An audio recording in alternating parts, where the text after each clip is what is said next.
I felt guilty leaving him.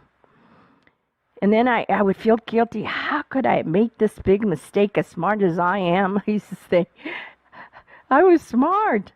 I was doing everything right. What happened? I made the wrong turn. Embarrassment can be considered low-level shame. It is a response to a specific situation and can pass quickly. We can be comforted if we feel embarrassed. It does not keep us from moving forward.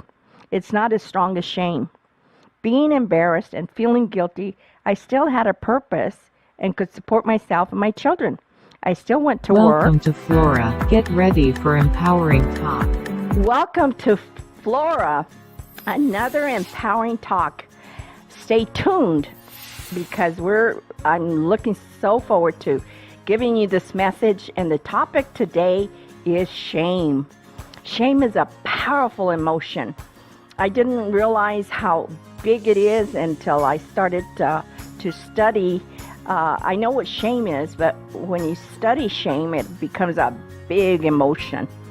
There's so much to know about shame. It's unlike guilt. Shame will not make you a better person. Instead, people who have shame are more likely to act poorly and hide it from others, thinking they are unable to change. They blame their personality for their bad behavior, and sometimes they blame others. I never blamed anyone. I've always taken responsibilities for my actions. I did hide from others. I was too hard on myself because before I got married, I had plans for my future. I had it all planned, but nothing turned out the way I thought. I was on my way to become a politician, mind you. I had an uncle that would tell me you wouldn't make a good politician because you're too honest. I wanted to be a lawyer, so I started taking classes, and then after I became a lawyer, my plan was to become an investigator because I used to like to investigate. I still do. I remember I told you that I like to ask questions. I like to get facts. If I hear something and it doesn't sound truthful, I go do research because I'm kind of an investigator in my mind. And then I wanted to be a judge, and eventually something else. I wanted to climb the ladder because I was involved with the Retail Clerks Union. I traveled with the president of the union. I remember having those wonderful functions, and I was only 19 years old. So I had many plans, but at the end, it was God's plan that I needed to follow. But back to shame.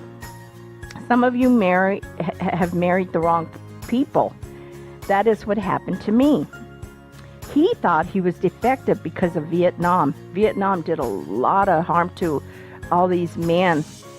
And one of these days I'll share about what experiences I had with the Veterans Administration. He had lost his mom at the age of 2. His dad became a drug addict and abandoned his 4 children. When I met him, he was already hooked on drugs. He was on methadone. He got hooked on drugs at Vietnam. I had no knowledge of drugs. I was raised with herbs, never even took pills. He told me that methadone was a substitute for hard drugs. I had no idea what that meant, but I knew he was addicted. I always say, knowledge is power. I was powerless because I knew nothing about addiction. I was never around drugs. My husband, he felt defective, unacceptable, even damaged beyond repair. So many are out there that feel the same way my husband felt. He tried to get help many times. He really did. How much do you know about shame? You might have it. So many confuse shame with guilt. They are both emotions. When you feel shame, you feel unacceptable. When you feel guilt, you feel bad about something you did or said. Guilt is easier to get rid of, but shame is someone caused pain deep inside of you because you were told you could never do anything right. This is how shame comes to us. Shame came into me through my marriage. Some shame comes when you're growing up. We learn to feel to be all right or not all right. We either feel accepted or not accepted. What does shame tell us? Shame tells us I am bad. Guilt tells us I did a bad thing.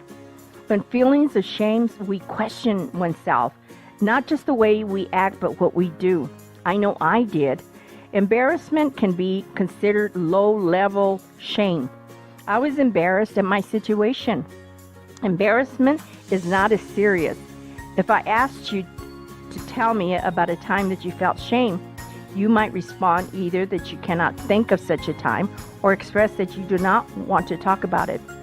I would have different people come in for counseling, and as I would be asking them questions or making statements, some would even get up and walk out of the office. So I would just stay in the office and wait for them to come back because they felt so much shame that they were overpowered by that pain. Shame is a difficult emotion to find in the first place. And second, it's even more difficult to admit. So these people that I would be counseling, it was like overwhelming for them. So they couldn't bear it. I knew what I wanted. And remember, I started off knowing what I wanted. Now everything has changed in my life. And many of you, maybe it happened while you were growing up. Maybe it happened when you got married. Now I'm being controlled by my husband. I thought it was embarrassing for me. While embarrassment and guilt and shame and all related, they are different. Guilt is attached to a situation. I felt guilty all the time. But one day, guess what? It left me. Guilt is a painful feeling resulting from feeling responsible for one's behavior. I felt guilty leaving him. And then I would feel guilty. How could I make this big mistake as smart as I am? I used to say, I was smart. I was doing everything right. What happened? I made the wrong turn. Embarrassment can be considered low-level shame. It is a response to a specific situation and can pass quickly. We can be comforted if we feel embarrassed. It does not keep us from moving forward. It's not as strong as shame. Being embarrassed and feeling guilty, I still had a purpose and could support myself and my children. I still went to work. I was able to function because I still had to support my children. I still could interact with my boss at work and the people I worked with. Shame, however, can be paralyzing, cause us to withdraw and hide. Slowly but surely, I was doing that. I let go of all my friends. I got away from my family. Shame tells us we do not deserve positive views from others. Guilt may have painful feelings, but helps us reach a resolution. But shame is a struggle to talk about because we blew it. We made a big mistake. And that was the shame that came upon me. I said, how could I have made, it wasn't a small mistake, it was a big mistake. If you struggle with shame, you tend to self-blame. So I was always blaming myself. I'm the one that did it. My shame was that I kept taking my husband back knowing that it was wrong. Every time I take him back, I knew it was wrong. So I would feel more shame because I thought, why can't I just do it? Instead, people who hold on to shame are more likely to act poorly and hide it from others, which I did. Thinking they are unable to change, they blame their personality for their bad behavior, and sometimes they blame others. I never blamed anybody, but my husband did. He blamed everybody. So, two people that had shame, one took responsibility and the other one didn't. Personality traits such as self-awareness make an individual more shame-prone. The issue is largely rooted in our experiences with our parents or someone else. My shame did not come from my parents. I was bullied in junior high. I told you that story last week, you remember? And right now we're going to take in a few minutes, we're going to take a short break. So I just want to get you ready for the short break. So I'll be right back.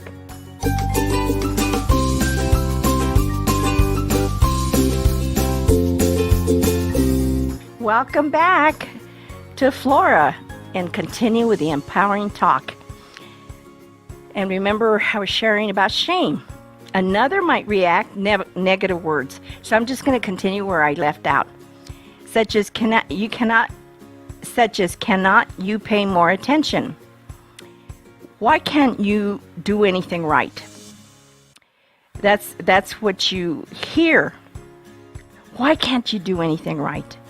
Consequently, this child may grow up to be self-aware, making mistakes, or extremely self-critical.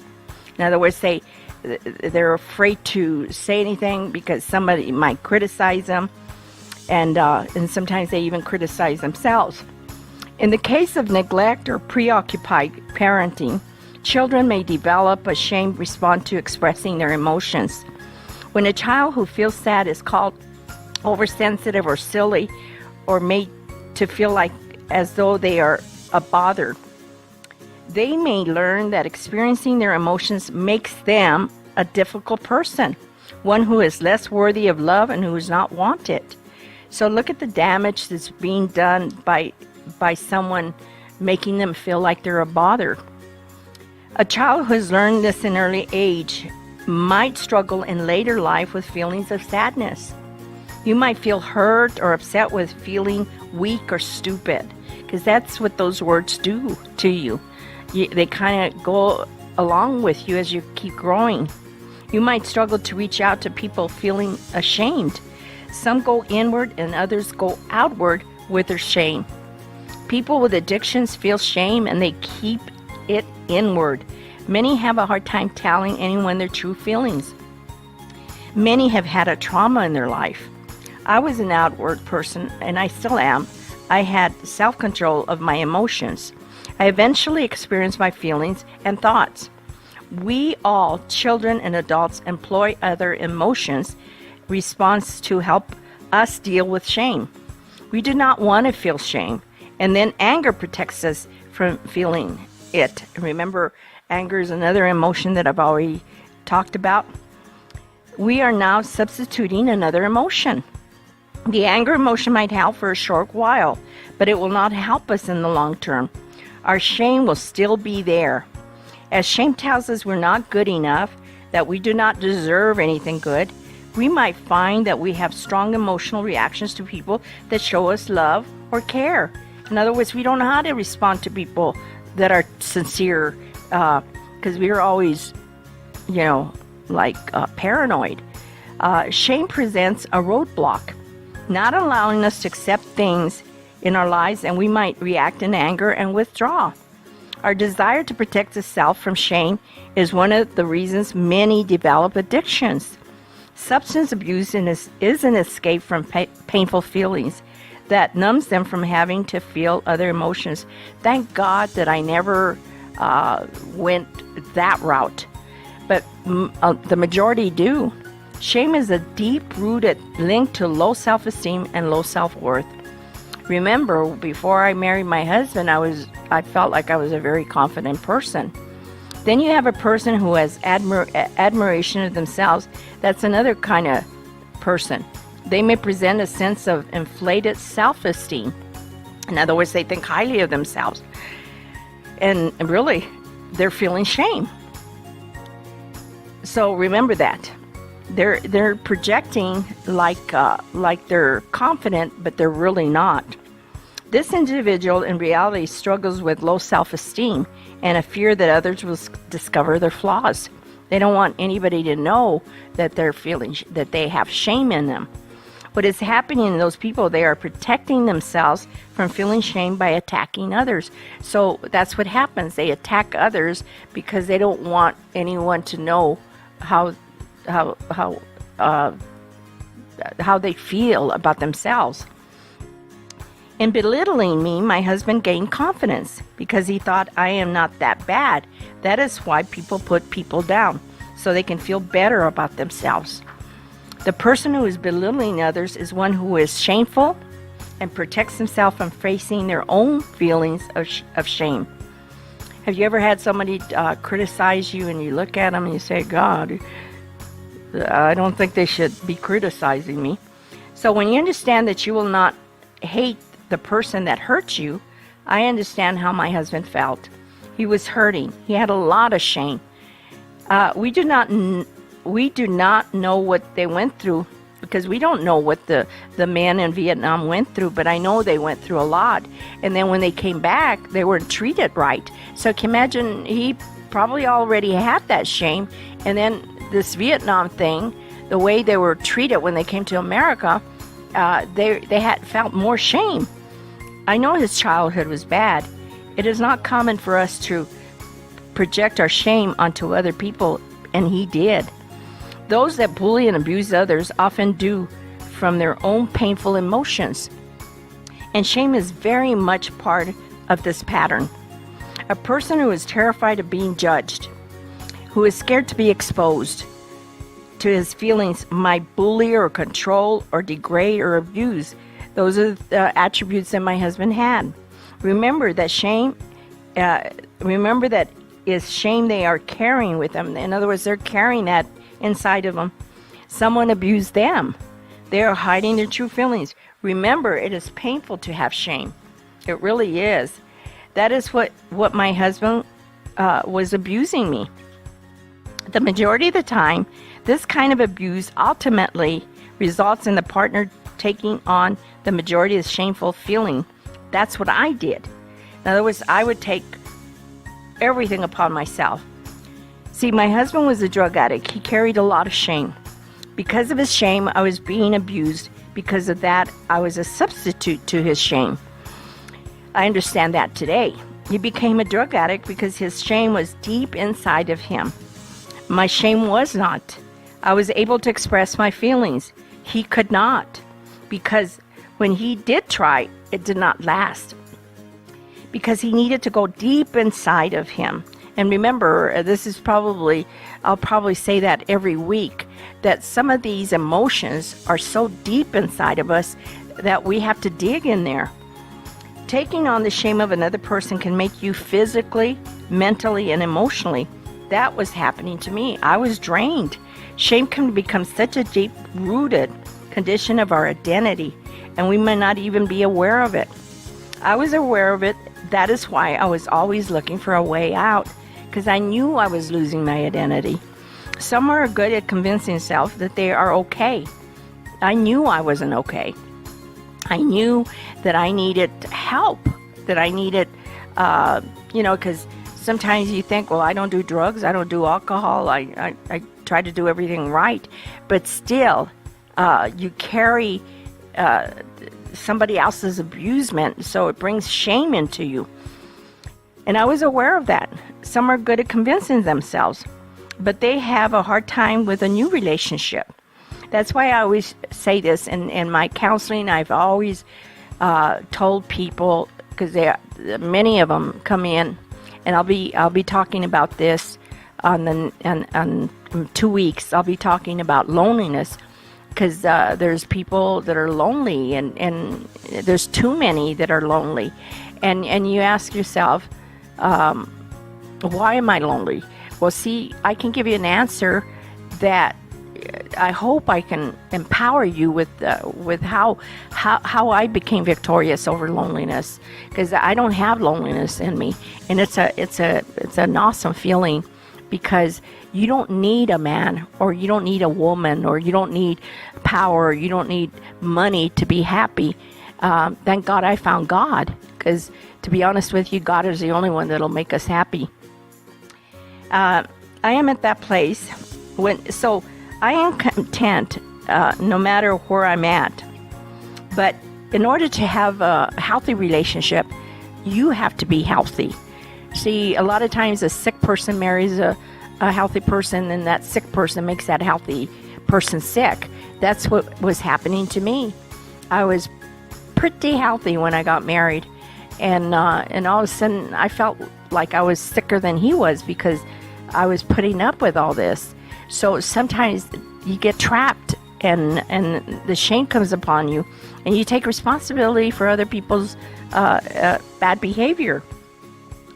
But I'm glad I'm not at that place anymore, and that's why I'm here to share all that with you, because it's important that people get healed so they can have good relationships.